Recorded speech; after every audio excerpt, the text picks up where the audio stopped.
Hey everyone, it's Kevin. Welcome to Creative Table. We are here today with Chris and Eli. We're going to be talking about AI and how it impacts not just all things creative, but particularly today, screenwriting. So, we produce films. We're in the space of filmmaking, and thought it would be interesting to sit down and look at some implications that AI has on filmmaking, particularly again today with screenwriting. But why screenwriting, Chris?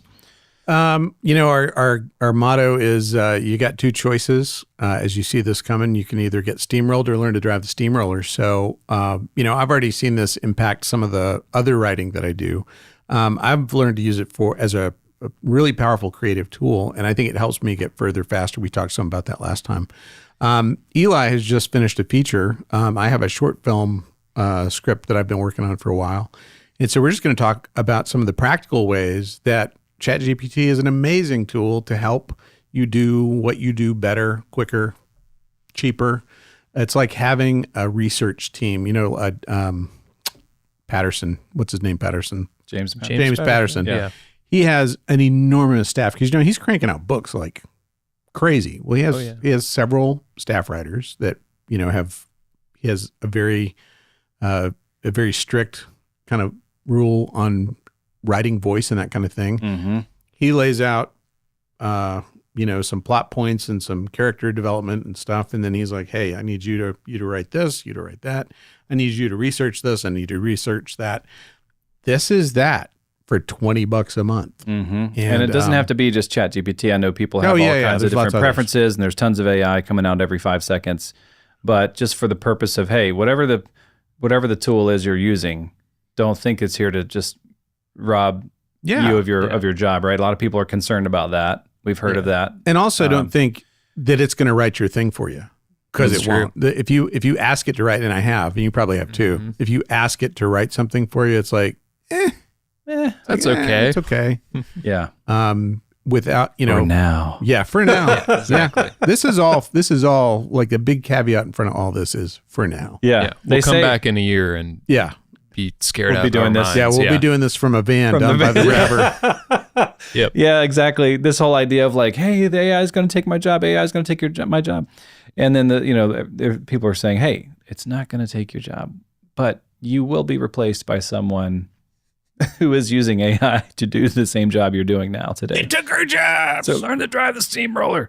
Okay. So anything to just follow up Eli with that? Or talking about his project. I'd love to hear more about it. So, I mean, like Chris said, I wrote a feature screenplay this past spring, and finished the first draft in May. So fresh off of that, but the entire time I used ChatGPT 4.0 and I wouldn't use it to write because, like we said, like the writing that ChatGPT does is really mediocre. Yep. But time and time again, I found myself using it primarily as like a research tool. It was really, really good for that. For like, because when you're writing a screenplay, you kind of have to become a jack of all trades, in a sense. And like, depending on what you're writing, suddenly you're Googling how long does it take to bleed out from a knife wound, or like that kind of thing that like and then puts you you on some FBI list or something. And then you have to pick through all the okay, there's the 8 paid, there's the 8 sponsored things. Get those out of my way. Is this it? No, that's not it. Is this it? Yeah, that's I was going to say the first thing you got to become a master of is how to erase your tracks as you're searching for these things. Yeah, exactly. But then like now I'm just sitting here with ChatGPT asking it the same thing, and it spits out an answer. And then I make sure that the source it draws from is reputable, and then that's that. And I have my answer. Or it's also great when it's like, hey, I need some synonyms for this word, but in this particular context. Yeah. And then it gives me like 10 or 20 of those, and I just pick the one that I like, and all is well. Yeah. Well, real quick, interjecting point. You mentioned used 4.0. ChatGPT 4.0. Can we talk a little bit, because I know there's different models out there, and there's like 3.5 or there's like 4.5. And it sounds like 4.5 to the layman listening might be like, well, 4.5 sounds better. Like, why wouldn't I use that one? And what about 3.0 or whatever? I figured all the different models. 4.0 was what was out when I started this thing. So that's just what I've been using. And the thing with 4.0 is that it introduced the projects within ChatGPT. Yes, which is massive. Yes. Yeah. So it So literally huge. gives you, it lets you upload a file that ChatGPT references. So in this case, the script or the outline or whatever it may be. And then you can give it project-wide instructions that tell it how to behave and what you're looking for in this when you prompt it. And then you have your text field where you can give it prompts, and it will take your instructions and take the file and formulate a response. So This is a little off topic, but I will just throw it out there. Maybe this is a subject for another day, for another episode all by itself. I tried to do some spreadsheet analysis in 4.0, and it was, I had to keep correcting it so much that it was just like, eh. So today I tried the same spreadsheet analysis in 3.0, and what's crazy is you watch it talk to itself. It's like, okay, I think what he's asking is for me to do this. And then you see it write some code, and then you see it reference the file, and then you see it write some more code and reference the file, and it tells you how long it thought before it gave you the thing. So like on this first round of analysis I had to do, basically You said it was 3.0? Yeah. Awesome. Yeah. I wanted to see if it I'm was... just referencing the different models real quick as you're talking. Yeah.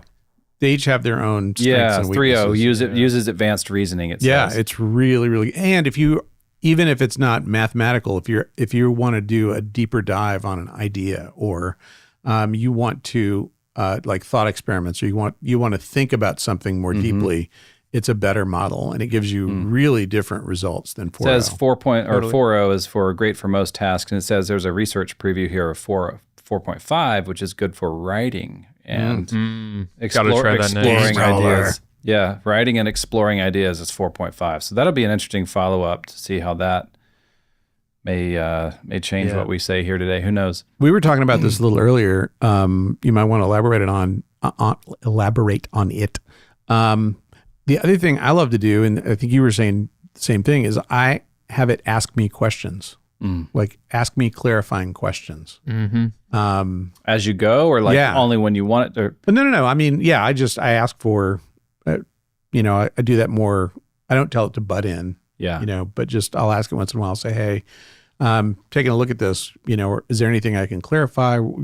Tell us about what you were getting on your project. Yeah, the thing that I asked it, which it was helpful for me. I hope it didn't usher in the AI apocalypse by encouraging free thinking and training it to here we go think more like a human.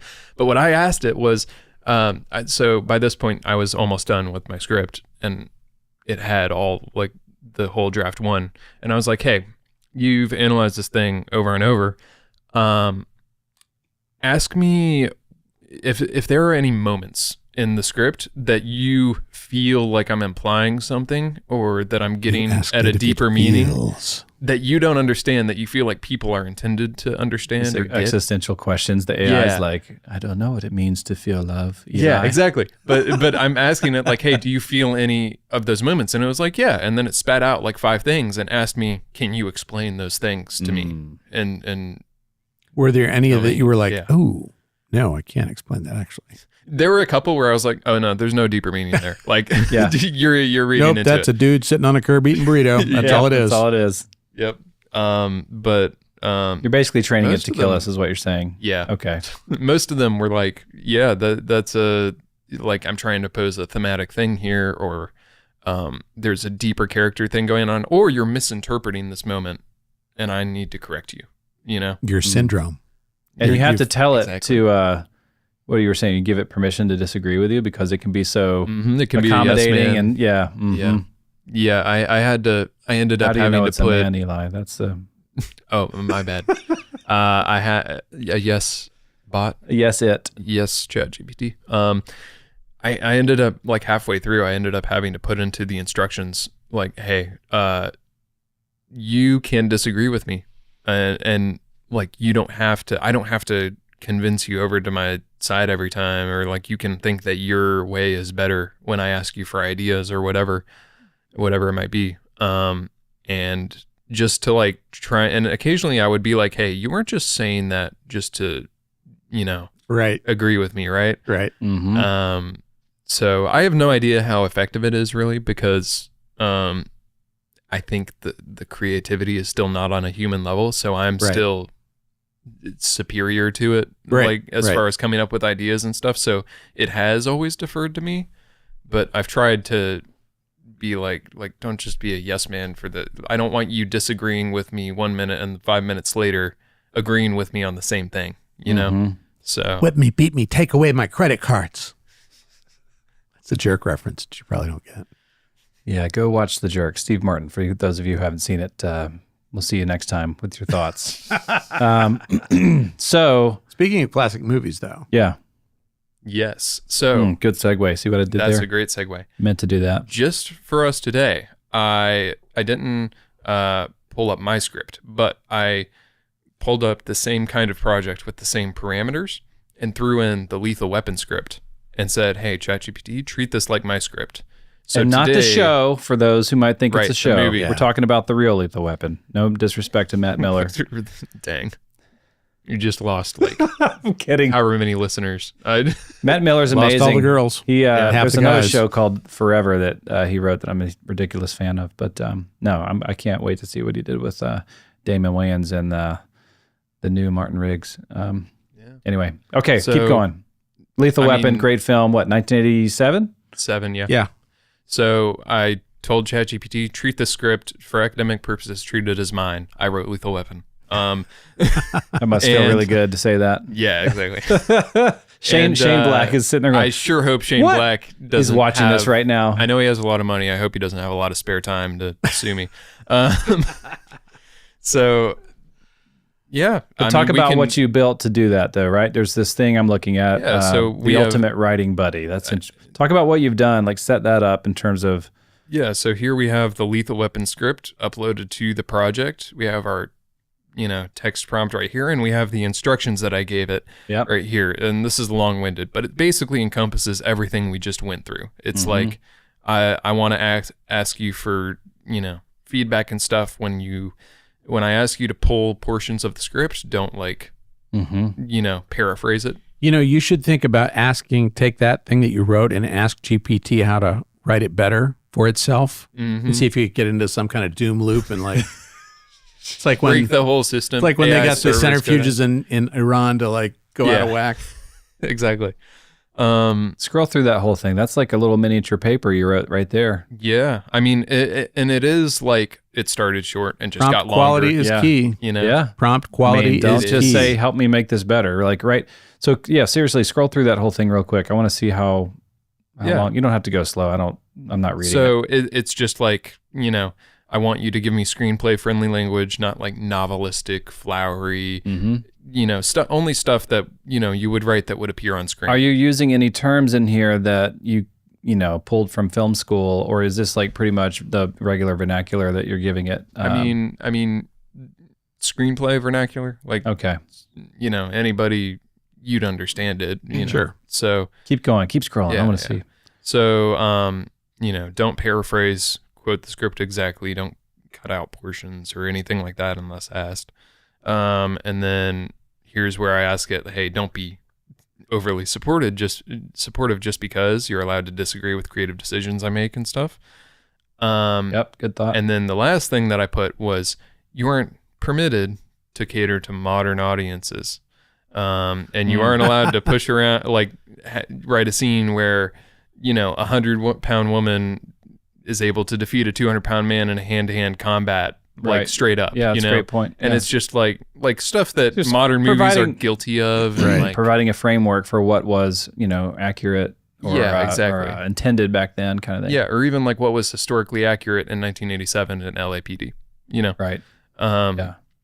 So yeah, that's about all the instructions I've given it. And real quick, on this point of the quality of prompt is key.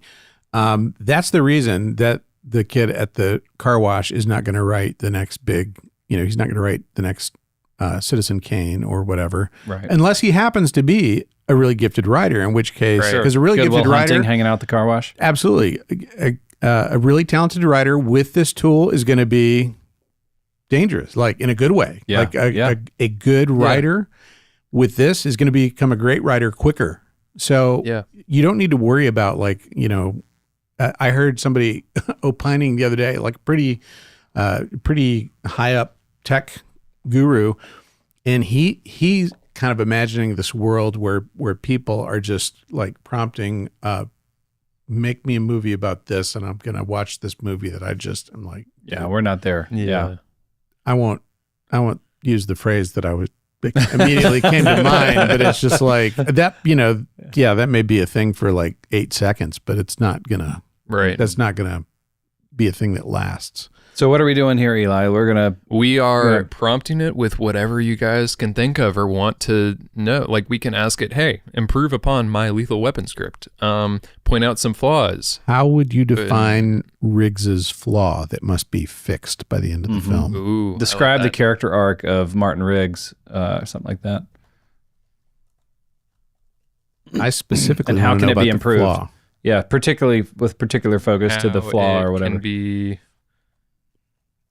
improved, and I'm gonna say describe the character flaw, the arc, flaws in the character arc. Okay. I love how you ignored mine and went with the question from your boss. That was well played, I'm just sir. making Well smart played. decisions here. Yep. No. Nope, I get it. No, I've done the same thing. Yeah. So let's see what it does. Okay. Mm-hmm. Oh, look at that. Start with its flaw without asking for it. That's Yeah. pretty cool.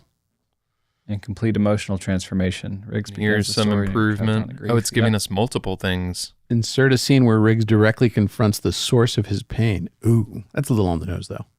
Yeah, that's the See, kind of thing, the thing where it'll give you. it will make not a great decision. Yeah, let's put a moment at his wife's grave. You're like, okay, Right, this is like That's not the point. And then let's have No. him monologue in his head about how hurtful it was when his wife passed away. Exactly. Yeah. let's have him sing a song that they used to sing together, like while he's driving down the road. Yep. Externalization of internal conflict, flaw.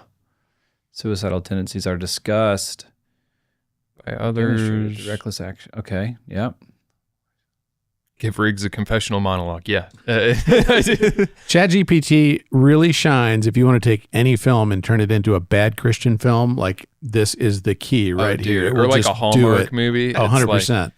Maybe this is how they're writing Hallmark movies nowadays. I was going to say Hallmark writers, you might be out of a job, but by and large, like most. I heard writers are all right. I heard their research and development department is this close to developing a second plot. Okay, you got that. That's good. I'm excited. Let me know when that happens. Yeah. Let's see. Over-reliance on action to symbolize redemption. Redemptive arc is paid off through violence. He takes bullets. He survives torture. He kills the bad guy. That's The why reward it's a is great family film. dinner with the retards. Basically describing everything that yeah. makes him have depth as a character, right? Yeah. Yeah. Create a moment where Riggs consciously chooses not to kill. Consider softening the final confrontation. ChatGPT. Him and Josh just handshake, right? Yeah. They just handshake and agree that they've both had a rough childhood, and Hey, man. that's kind of like today's. Let's I mean, work it I out. can think of at least 2 films that have done that. Yeah. Very, very recently. Let's just hug it out and roll the credits. Right. Yeah. So, Riggs goes from suicidal to warmly integrated into the family in what feels like a matter of days. You could build in time gaps, even a 2 weeks later card or something. subtle. Real subtle. A few moments later. 2 weeks later, we could do one of those like little clocks. Right. Yeah, exactly. Transitions. So a lot Some of this X's stuff on is the on calendar. nose. Yeah. So a lot of this stuff is really on the nose. What if we tell it that? Yeah, What if we say, Let's hey, just say let's do that. that. That's great. Hey, man, this is all terrible. these Suggestions. improvement suggestions are really on the nose. Maybe we back up before that and say, what do you think Dial about it these way suggestions? Do you think these improve? Do you think, I don't know. If it's, I think it Let's would start with just this. like, Let's start with this. yeah. yeah.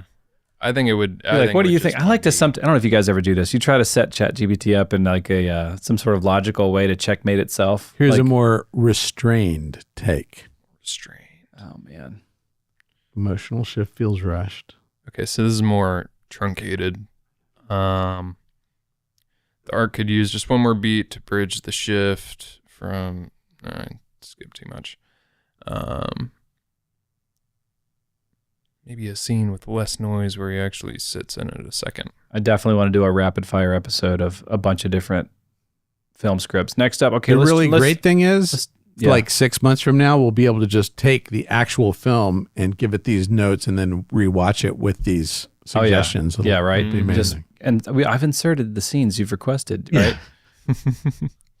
Yeah. Wonder what it Riggs says is about introduced Indiana with a gun Jones. in his mouth. The whole first act leans on the threat that he might not make it. Once the action ramps up, that thread gets buried. Wakes up every day looking for a reason not to do it, and then we never really revisit that. Might be nice if that part of him didn't vanish entirely once the bullets start flying. We don't need more gun in the mouth scenes. I think it's okay to. This is really interesting what it wants. Yeah, it is. And I feel like part of this might be biased because Lethal Weapon is like a perfect script. It's so objectively good. It's so objectively good and subjectively wonderful. Yeah. A more appropriate test might have been to put in like a mediocre movie or something that we know was kind of eh. It would be really funny to give it like Naked Gun and it being like a total, like, it doesn't make sense why Frank would have, being a professional police officer, left his microphone on when he went to the restroom. Doesn't he know no one sells condoms that large? Right. Put it in the instruction. We have to try. Stay tuned. We totally got to do that. We are totally coming back with some like airplane. steps. We got to do look at Naked Gun, airplane, Gosford and Park. I was gonna say Hot Shots or what's the Hot Rod. Yeah. We've got to do that. Or like Top Secret. But the Weird Al Top movie. Secret would be good. Yeah. UHF. UHF. Yeah. Yes, put that in there. And just make sure to tell it in the instructions, hey, these are 3 completely serious movies. Yeah. Like they are not comedies. That we are considering for production. Yes. Okay. Stay tuned for that episode, right? Yeah, exactly. Okay, so what else? What are we doing next here? Well, In your process, you were doing this with your own script, and you were asking it these Right. questions. Your script must be terrible now, I guess, or based on I what guess we're- so. So what's the? No, what did you it do to had get a around? much- How did you get true value out of it? Well, I had a much larger sample size. Like I leaned into this and like, I asked it hundreds and hundreds of questions, I'm sure. Yeah. And that gradually did get it better because it retained that memory. The And, project like, file for my book is massive. yeah, because yeah. you basically you're training up and a staff assistant or an Totally. executive assistant to understand like who you a are. staff of assistants. It's ridiculous. Yeah. And eventually it understood like not to be so on the nose and not to be, and like, if I would say, hey, this isn't a problem, like it wouldn't revisit that, Yeah. it wouldn't try to improve on things that I already like, or like, but the other main thing that I would, ask it is, hey, I need to know about this historical thing. Like I need research, right? Deep research. Yeah, deep research. So just for kicks, like what's a good research question we can ask it about LAPD in 1987? Were mullets allowed? Were mullets allowed? Were mullets allowed to be worn by I guess he was a detective, wasn't he? He wasn't a beat cop. Did the bad guys say the fuzz is coming, or is that not until 1992? Now that goes back to the 70s, dude. Yeah, there you go. There was no specific LAPD regulation in 87 that explicitly banned mullets. But Air policies did exist. And a mullet like Riggs would have definitely pushed the line. Oh my gosh! Now we know. That's the one thing they could have improved. Yeah. oh No, my that just gosh. shows The how one Riggs was flaw of Lethal Weapon. right. is- Riggs was breaking the pushing the boundaries right there with the hair. But because he's plainclothes and likely tucked under the robbery homicide division, there was more leeway. So Well, we're okay, okay. this explains why they finally got to him in Lethal That's Weapon 3 when he fantastic. cut his hair. Remember That's this? right. So, That's yeah. right. I was like, what is this? No, it wasn't 3. I take that back. Sorry. The mullet's awesome in 3. It's 4. Lethal Weapon 4. I was End of the mullet. I was like, Lethal Weapon coming into that 4. movie, I remember thinking, no. They cut his hair? Like, Riggs is never going to leave that hairstyle. He's stuck in time. That's what makes him awesome. Anyway, ChatGPT says it's realistic. yeah, So, it's fine. yeah. Okay. We want to Well, hop into so that's some Yeah. real time. shifting stuff? gears. Yeah. All right. Let's All do right. it. Over to you. Righty. Okay, what are we doing now, Chris? We're going to pop over into my project that is live. So we checked just a little while ago to make sure it still had my my screenplay uploaded. There's a lot of memory clearing that goes on daily. As you can imagine, the number of people that are using Oh my gosh, this they have and to do a asking it, data remember dump. all my crap? Like, it can't. They're like, where am I going to put it? Yeah, we just needed to know if I had to re-upload my script. So a little backstory. This is a 36-page short. And I tried to get it down as tight and as, no fluff, no extras, just the story to its bare essence. And I really like it. But there is like the whole last third of the movie is this massive set piece. What are you doing? You keep talking. Don't tickle my mouse. Thank you. I was like, hide that sidebar. It's distracting me. You don't ever tickle another man. Oh, actually, very true. Unless he asks you to, and you want to. Yeah. Consensual, as long as it's Consent consensual. is important. Right. Oh my goodness. Cutting room floor with that one. So it's got this enormous car chase that ends up at an airport and gunmen getting out of a private jet and a helicopter. It's like this huge Very set piece expensive. that would very expensive. And it's definitely not something that you could maybe pull off pieces of it with VO3. And definitely going to be looking at that. But one of the things I would do is something like this. The chase set piece toward the end will be very expensive. Is there another way to build the same energy and excitement in a more economical way? See what it says. I like you. Absolutely. Scaling down expensive chase sequences and keeping emotional narrative intensely is a common challenge. Multiple cars, helicopters, blah, blah, blah. There goes affirming. That yes man, right, Eli? Mm-hmm. Roberta discovers cable's already en route to the handoff. Warehouse is isolated, easier to secure. Climax. No So police this is yet. rewriting it to be just in a warehouse. It's just avoiding the scene or changing the scene altogether. Yeah, versus which like could still work. Yeah, could that's still what. work. As long as you're starting and ending at the same point with the same character arcs completed, Yep. it's doing I do what you wonder. need It's to like, do. no, you don't understand. I wanted you to keep the scene, but just economize it or. I can tell it that. But Yeah. I just wanted to hit, I know we don't have all day. I just wanted to hit a couple of different kinds of things that I would use this for. Another thing I would say is, are there any elements of the story that you don't understand or that you feel need to be expanded? Excellent question, Chris. I know. That's That one why I speaks asked to it. your discipline as a writer. How does Skylar manage You're to the coordinate greatest, logistics? Chris. Okay. Roberta's moral collapse, emotional depth, what's unclear, while her fear of kills. So it's a good way to get some instant feedback on things that you might be missing, potholes or little tweaks and so forth that could be improved upon, right? Yep. Going back to what we talked about, James Patterson, that team of writers. This is like the little team of consultants for you The to other, let's see, avoid yesterday, avoid the blank page syndrome or improve little moments. Yep. the other day I asked it to, basically, I asked it to give me 10 log lines. Now, I would never start a script without a log line and a title and, probably a synopsis. But it's really cool to, and it even breaks it down. It's like, okay, here's the core thriller log line.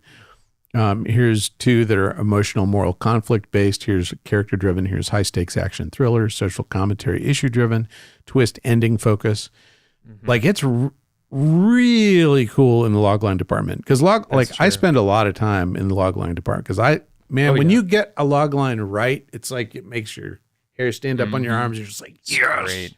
Oh, it's such a good feeling. I've had to. I came up with my logline for my feature with GPT's help, and it was a lot of like it was great for like, hey, I need to find a synonym for this word that fits with the other words, but like isn't, doesn't make it a tongue twister or like anything like that. And it's great for that stuff, but it was a lot of revise and revise and revise. Like it was still the same process. Revise the prompt, you mean? Yeah, or just like, hey, I like the first half of it. Yeah, but yeah, I don't yeah. like the second half. It's a little soft. Can we, Yeah. that kind of thing. And see, the thing that people who are fearing these tools, the thing you don't understand is like that process.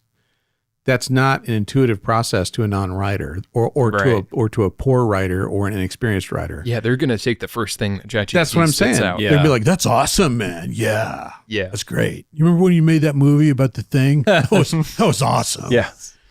So yeah, I'm not worried about there being 4 million great writers next week.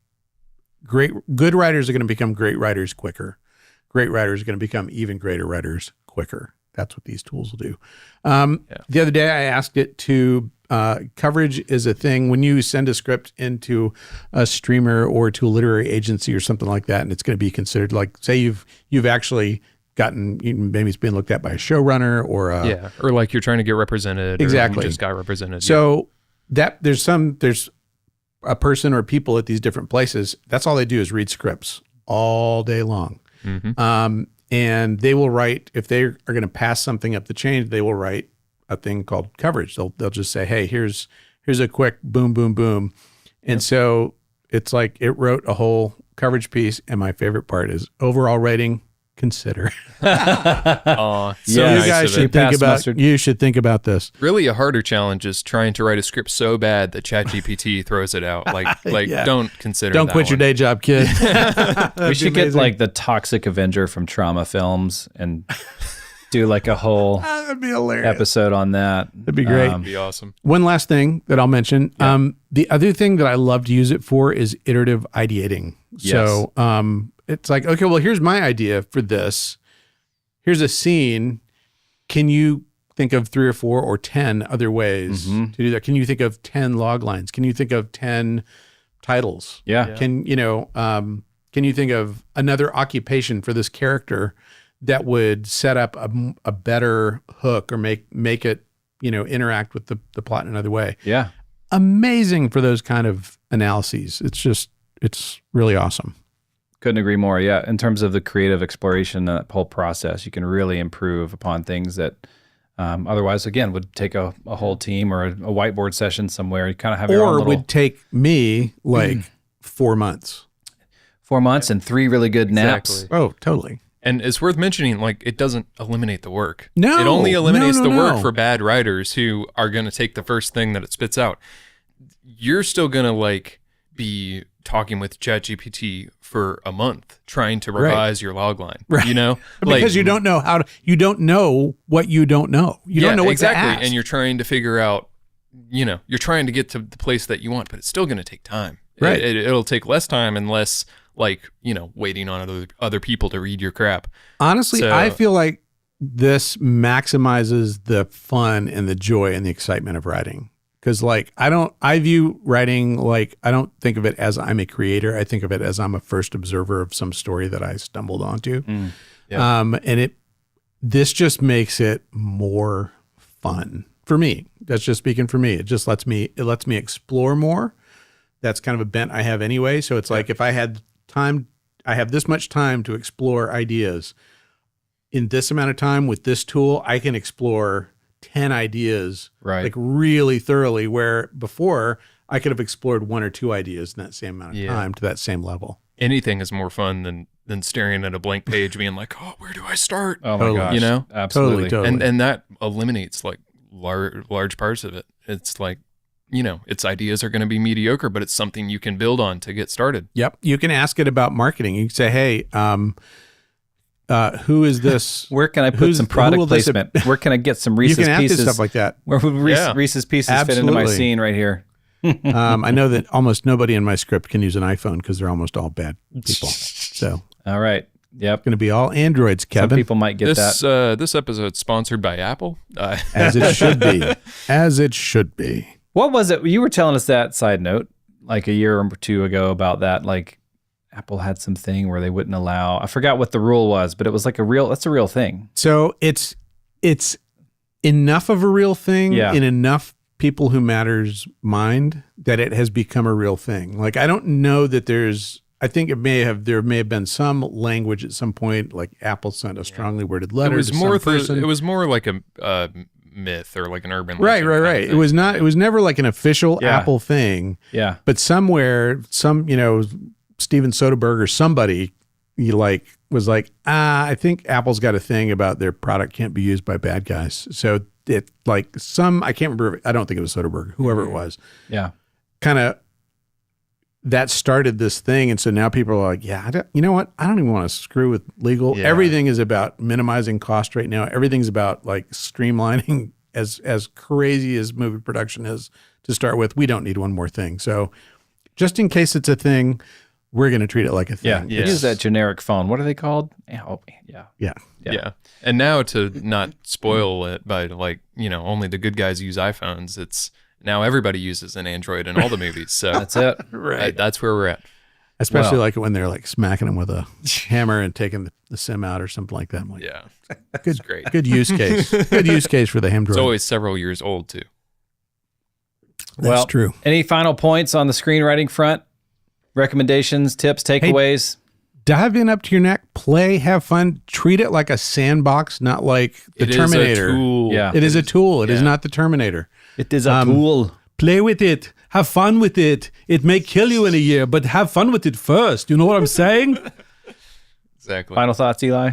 Yeah. I mean, it's a tool. It's there to help, not hurt. It's only going to make bad writers very average, and it's going to make good writers great and great writers better. Yeah. As long as they have that discernment to not go to the grave and have a thing that says 2 weeks later. Yeah. Don't do those things and you'll be a greater writer. Exactly. Right. Disclaimer, we might come back in 2 months and we'll be like, sorry. As all of us are out of a job. Right. But for now. Chat just won an Oscar. But take advantage of any AI that, the best camera you have is the one in your pocket. Same thing with your AI. Just explore that. Yeah. Use it, get to know it, take advantage of it. Create those projects where you can sort of put more of your thoughts and minds and research into one space so it's not scattered. The better organized you are, the better you train it, the better it's going to serve you. So with that said, if this has been helpful, hit that like, subscribe button. Make sure to tune in for next time where we continue to explore AI and creativity and how we can all learn to drive that steamroller rather than get steamrolled, right?